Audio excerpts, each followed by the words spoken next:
esto es un pique, ¿no? ¿Eh? Pues el jugador hace esto. Y con el pate le hacen la. Entonces hay que hundir. Lo que es la tierra, hundirla. Pero metiéndola entera, todo el pique, porque si das arriba, parte la raíz.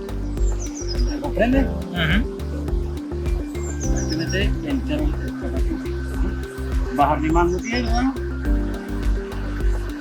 y con los dedos se aprieta un poquito. Que quede la hierba.